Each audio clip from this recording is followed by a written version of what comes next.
Hello, today we shall be talking about / reviewing Wandavision episode 3. I believe this episode is called Now in Color because they actually gave the episode's titles now. They're no longer just episode 1, episode 2, episode 3, etc. I know this is a bit late. I did actually watch it when it aired on Friday. It's just I haven't gotten around to making a video about it until now. So anyway, without further ado, shall we begin? Wandavision episode 3, known as Now in Color. This is the first episode that's actually fully in color. If you remember from the end of the last episode, this is a minor spoiler. The black and white turned into color and they moved from the 60s over to the 70s. So that happened, and so pretty much there will be spoilers in this review, but before I get into the spoilers, I'll just give my general thoughts about it. This was, I believe it was a parody of That 70s show, which I'm not 100% sure, but I think that's what it was. I've personally never seen an episode of that show. But pretty much at the end of the last episode, we saw that Wanda was pregnant, and that's pretty much what this entire episode focuses on. That she's pregnant, and is she going to have the baby or not, and is it going fast or slow? That's all I'll really say until I actually get into the spoiler part of it.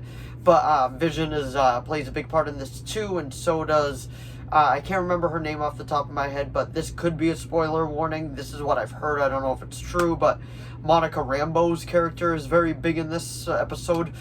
And pretty much the spoiler is over now. And it was a fun, enjoyable episode. I would give it a 7.5 out of 10.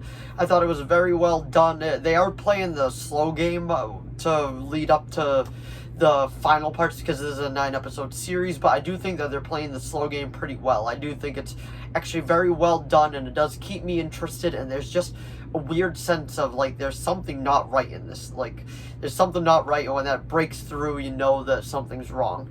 So now we're actually going to get into real spoilers, but that was my general thoughts on this episode. But pretty much this episode is about Wanda, and she's actually, like, she's pregnant, but, like, she's developing much faster. Like, by one scene, she's like that.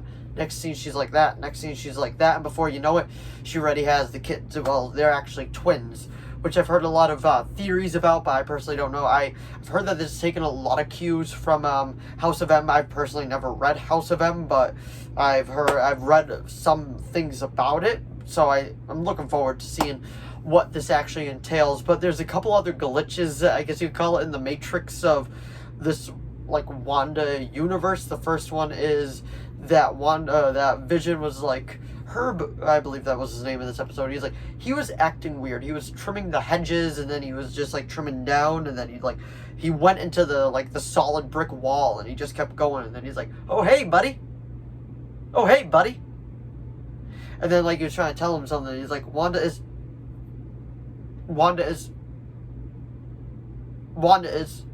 and like that, this weird stuff just kept happening throughout the episode. And like that was the first thing, and then he went over to Wanda, told her that, and then Wanda was like, pretty much what happened at the end of the last episode. She was like, no. And then she completely reset it, and the way that they did it was very of that era. It was just like walking like this. I'll actually do it right now for you. It was pretty much went from this to this. As you can see, there was a noticeable edit in it, but like that's how they did it, and I thought that was really cool. I really liked how they did that. And then Wanda she just keeps going ahead, and then she eventually does have a baby, and that's where Monica Rambeau, if it is her character, helps her deliver the baby. And some of the special effects that they did on this scene was pretty cool because they're trying to keep true to the special effects of that era. So when she was like screaming, she was pushing, like things were spinning, and that was when they used to do it. I know some of them in the old days, like behind the fake wall, they would have people spinning it like this.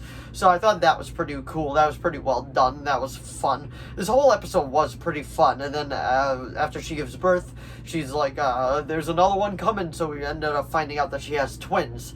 So that was another big thing that happened at this episode. And then Vision went out to talk with Herb, and then the other lady, the one that I've heard rumors that she's actually the villain of. I've heard many like theories that she's actually the main villain of the series. I heard that she actually might be Madam Hydra. I really don't know. There's a lot of things that could happen, because the ad in this one, like, they put ads in these because it's like the classic sitcom kind of stuff, and this one was another ad for Hydra. The first one was Stark, but then it went Hydra, so that's 2 Hydras and 1 Stark now. But pretty much after all that, like, Wanda was talking to Monica Rambeau, if it is her. I can't think of her actual name as of the show, but that's the theory. And she was like, I had a brother once. And then she was like, yeah, I know, he was killed by Ultron. And then that's when Wanda was like, what did you just say? And then she was like, yeah, she was like, nothing. And then she was like, how do you know that? Who are you? What are you doing here?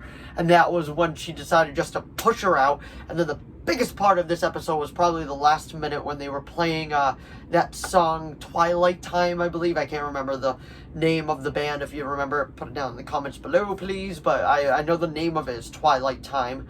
And that's when we see like this orb. It's almost like Under the Dome, if you ever watch the show, but it's more of like a dome like this. Like, things can come in and out of it if someone pleases. So Monica comes flying out of there, and she goes right onto the ground, and then all of a sudden, a bunch of helicopters, black SUVs, all that stuff just comes flying around her to that song. And then, like, okay, something's actually up now. Like, Wanda actually might be controlling this. And then, this was a great, a really good episode. Like, it just left so much, like, okay, what's going on? This was very, very, very interesting. Personally, I would, I think I already talked about this earlier, but I would probably give it a 7.5 out of 10. I highly recommend this episode. I highly recommend watching this series because it's something completely different that Marvel is doing. They're playing the long game. They're not just doing a action film, which I enjoy all the other ones. They're super fun, but this is totally different, and I really, really appreciate that. So I do highly recommend this show. I'm looking very forward to the next one. And then they also said in this that, Paul Bettany, that plays Vision, said in a different post that if you thought this episode was good, wait till the next episode. Like, so big things are happening, and most likely we'll be moving from the 70s over to the 80s. So that was my review of Wandavision Episode 3, now in color. If you enjoyed this video, please give it a like and a subscribe so I know to keep making more of these. If you have any video requests, please put them down in the comments below. I will do my best to reply. Let me know what you thought of this episode down in the comments below. Thanks for watching once again, and I will see all of you in the next video. Bye!